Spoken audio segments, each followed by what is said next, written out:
Labą dieną, tikiuosi gerai mane girdite. Taip, turbūt galima pradėti.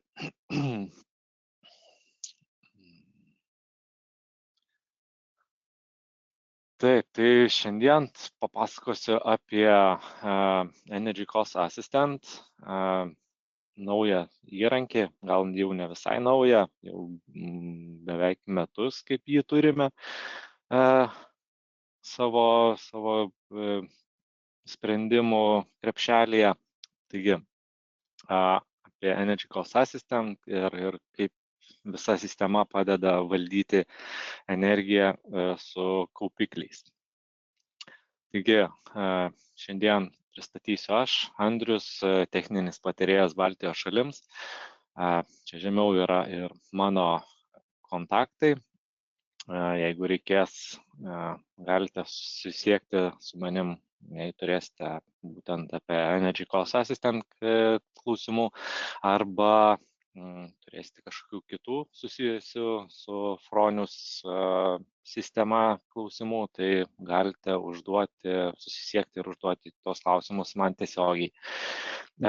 Jeigu turėsite klausimų pristatymo eigoje, juos galite užduoti klausimų sekcijoje. Seminaro pabaigoje aš pasistengsiu juos atsakyti. Jeigu ne, tada atsakysiu kiek vėliau, tiesiogiai atsiunčiant jūsų elektroniniu paštu. Pasibaigus pristatymui, taip pat kitą dieną bus atsiųstas ir video įrašas. Taigi, Energy Cost Assistant tai sprendimas jūsų baterijos valdymui, kaip jūs naudojate pačią energiją. Kaip ši sistema valdo kaupiklius, kaip galima sutaupyti pinigus būtent naudojant šią sistemą, įkraunant jūsų kaupiklį skirtingais būdais bei pagal jūsų energijos įpročius. Taigi ir kaip visa būtent šita sistema veikia jūsų saulės jėgainėje. Taigi bendra informacija. Kodėl reikia to kaupiklių valdymo? Vis daugiau ir daugiau atsiranda sistemų, kur yra kintami elektros tarifai pagal Nord Pool'ą.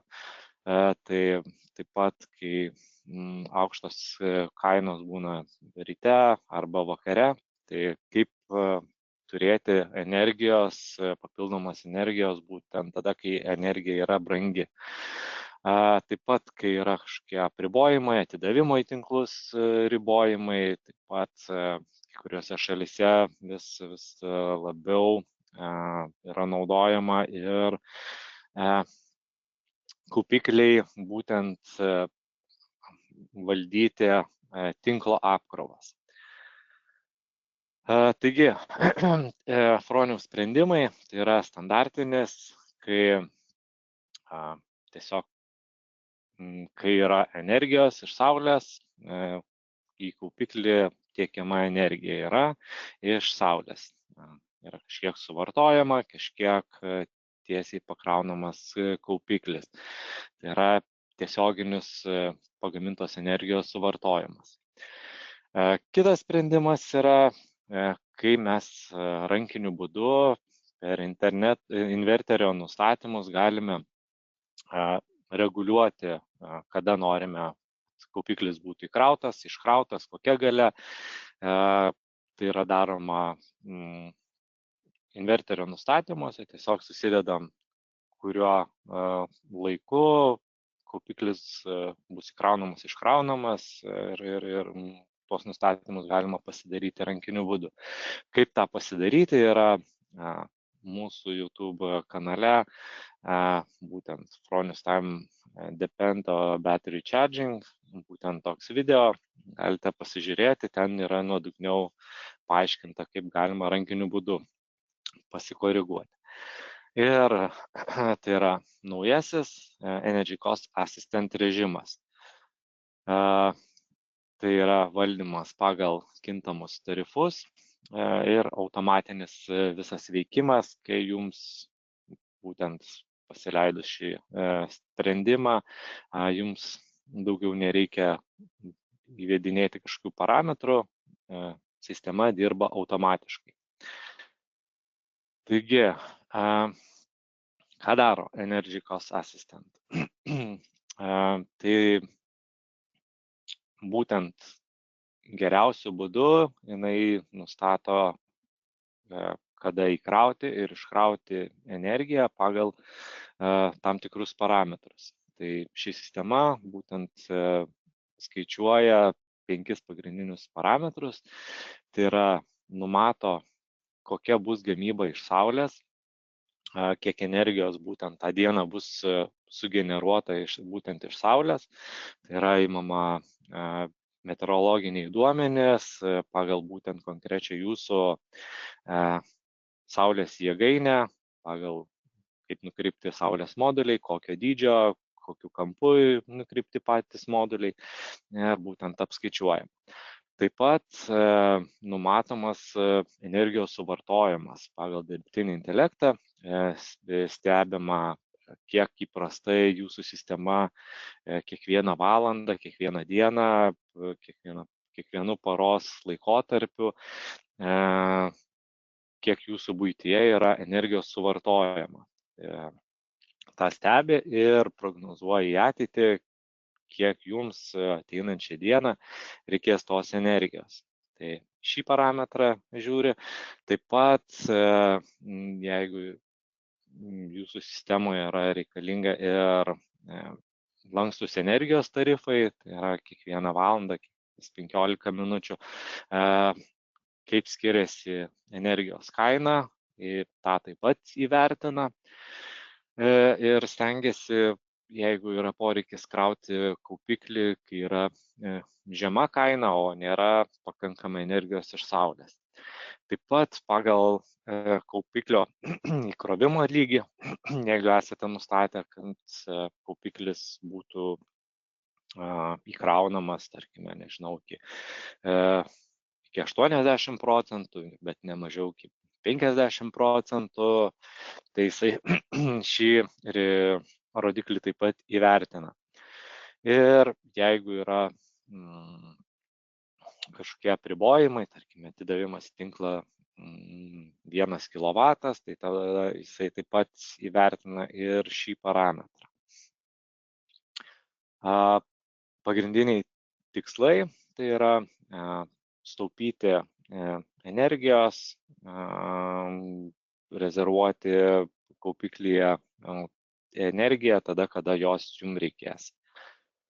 Tai, toks kaip pavyzdys, jei numatomas didelis suvartojimas tuo metu, kai elektros kaina yra aukšta ir yra pakankamai saulės energijos, tada elektra yra kaupiama baterija, kaupiklyje. Jei numatomas didelis suvartojimas tuo metu, kai elektros kaina yra aukšta ir nėra pakankamai saulės energijos, elektra yra sukaupta energija jau kuo žemesnė kaina. Taip, čia pavyzdys, kai rezervuojama yra energija. Tai, tarkime, naktį yra kaina gana aukštoka, čia kaip pavyzdys yra. Taip pat ir paryčiui jau kaina dar pakilo. Kaupiklyje kažkiek energijos buvo, kadangi mato, kiek jums įprastai tos energijos reikia. Tai iš naktį naudojama iš tinklo, kai dar nėra tokia aukšta. Dienos paryčiui pakyla kaina, išnaudojama tai, kas yra kaupiklyje. Ir kadangi jau matom, jog energijos iš saulės bus pakankamai, tada naudojimui buityje ir kaupiklio kaupimui yra naudojama tiesiai iš saulės. Kitas pavyzdys – kaupiklio įkrovimas iš tinklo. Tai taipogi yra rezervuota, uždėtas apribojimas, kad nenaudoti kaupiklio. Ryte įkrovimas iš tinklo pasiruošiant aukštai kainai. Ir kai vis dar yra aukšta kaina, nėra pakankamai energijos iš saulės, tada išnaudojama iš baterijos, tada vėl yra užrakinama baterija, nes kaina šiek tiek pamažėjusi ir vakarop, kai kaina vėl tinkle yra pakilusi, tada išnaudojama iš kaupiklio. Ir taip būtent sistema stebi tuos būtent kainos, energijos poreikio ir energijos iš saulės, tuos pokyčius ir įvertina, kaip pigiausiai jums panaudoti energiją. Iš saulės, iš tinklo ar iš sukauptos energijos iš kaupiklio.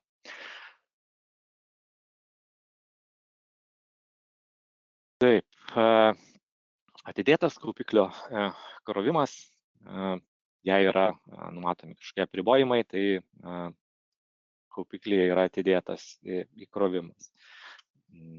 Čia toksai dar pavyzdys, jeigu be Energy Cost Assistant, tai kaip pasirodo daug saulės, tai tada yra kaupiama, jeigu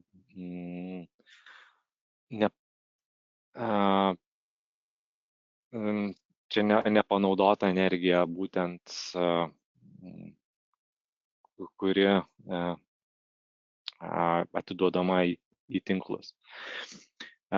Su Energy Cost Assistant būtent tą energiją panaudojam ir likusią energiją irgi atiduodama į kaupiklį. Taip, toliau būtent Energy Cost Assistant aktyvavimas ir ko reikia. Taigi, tam, kad pasileistumėm šį sprendimą, mums reikia hibridinio inverterio Gen24+ ar Verto+. Gen24+ yra nuo 3 iki 12 kW trifaziai inverteriai, Verto+ yra nuo 15 iki 33,3 kW galios inverteriai. Taip pat reikia smart meterio, vieno iš keletos, kurį mes siūlome, ir reikia kaupiklio, Fronius rezervą ar kito suderinamo kaupiklio, tai yra LG Flex ar BIDS HVM, HVS ar HVB. Ir taip pat jums reikia SolarWeb Premium paskyros. SolarWeb yra nemokamai, o Premium yra už papildomą mokestį. 3 eurai per mėnesį. Jeigu jums reikalingas ir avarinis režimas, tada jums reikėtų dar papildomai rankinio arba automatinio perjungimo, tam, kad užtikrinti saugų kaupiklio naudojimą nutrūkus ESO tinklams. Remonto ar audros atveju, tarkime. Energy Cost Assistant aktyvavimas, turint SolarWeb Premium. SolarWeb Premium užsisakyti galite per Fronius internetinę parduotuvę. Tada jums reikėtų eiti į Operation Mode ir pasirinkti Energy Cost Assistant. Taip pat siūlyčiau nepamiršti ir atnaujinti ir savo inverterio, jog būtų naujausia programinė įranga. Taip, tada jums reikėtų, SolarWeb Premium pasirinkote, esate aktyvavę būtent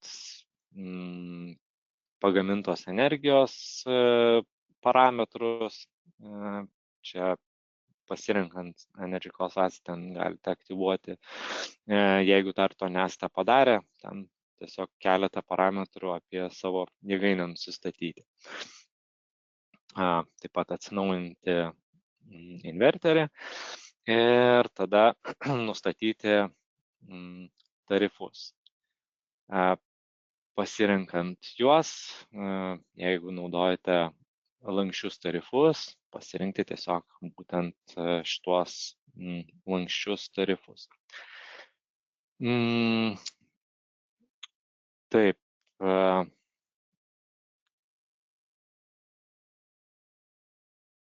Taip pat Energy Cost Assistant, jeigu matote, kad jums būtent šis sprendimas nelabai tinka, kažkaip negerai vyksta, tai jį bet kada galite tiesiog išjungti, jeigu jums jis netiks. Taip. Tada dar yra keletas nustatymai, kurie būtent jau rytoj bus su nauju atnaujinimu atkeliaus. Tai yra patobulinimai, galios mažinimo išvengimas. Tai yra, jeigu numatomi yra laikotarpiai, kai sistema viršytų kažkokią nustatytą ribą, kaupiklis gali būti tam pasirengęs ir turėti tam tikrą energijos kiekį. Ir taip pat 15 minučių tarifai, tai anksčiau buvo ir Lietuvoje kas valandą tie tarifai keisdavosi, dabar jau yra kas 15 minučių.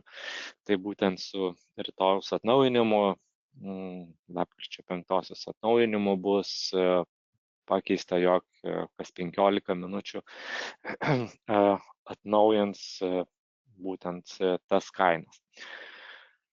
Ir kitas dar nustatymas turintiems Wattpilot elektromobilio stotelę. Tai yra būtent Energy Cost Assistant irgi aptiks būtent tą krovimą ir taip pat adaptuos visą kaupiklio panaudojimą, jog kuo efektyviau jį išnaudoti. Taigi, Energy Cost Assistant funkcijų pagrindiniai privalumai, tai yra energijos sąnaudų taupymai, ypač kai yra kintami tarifai, mažesni pagamintos energijos nuostoliai kartu su tiekimo apribojimais, mažesnė tiekimo galia vidurnaktį, kai tai yra tinklo apsauga, kad neperkrauti būtent pačio tinklo, nes kaip ir kaupiklė irgi turėtų būti viena iš funkcijų, kad kai nėra tinklai mūsų pakankamai geri, tai jie šiek tiek irgi padeda daryti tuos tinklo balansavimas.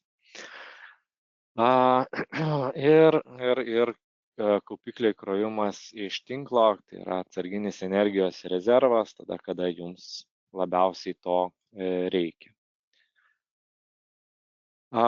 Ir daugybė dar yra naujų funkcijų, kurias mes ateityje esame numatę ir jos vis testuojamos ir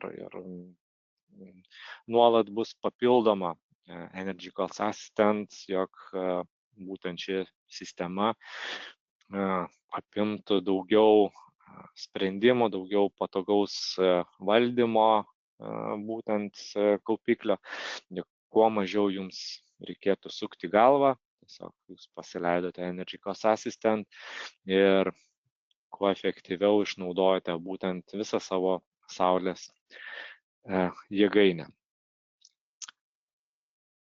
Taip, ir tai trumpai tiek apie Energy Cost Assistant. Daugiau video, kaip visa tai veikia, jūs galite rasti Fronius YouTube kanale. Taip pat turime nemažai ir įvairių mokymų, pristatymų, tai juos galite rasti mūsų fronius.com puslapyje, einant per montuotojo paskyrą, montuotojo skiltį, ten yra būtent webinarai, mokymai, juos galite rasti, užsiregistruoti ir dalyvauti juose. Taip, klausimų matau kol kas nėra, tai jeigu turėsite vėliau, prašom kreiptis į mane tiesiogiai, pasistengsiu juos kuo išsamiau atsakyti, jog galėtumėte sklandžiai naudoti būtent Energy Cost Assistant. Ačiū tada uždėmesį ir susimatysime kitose pristatymuose. Dėkui Jums, geros dienos.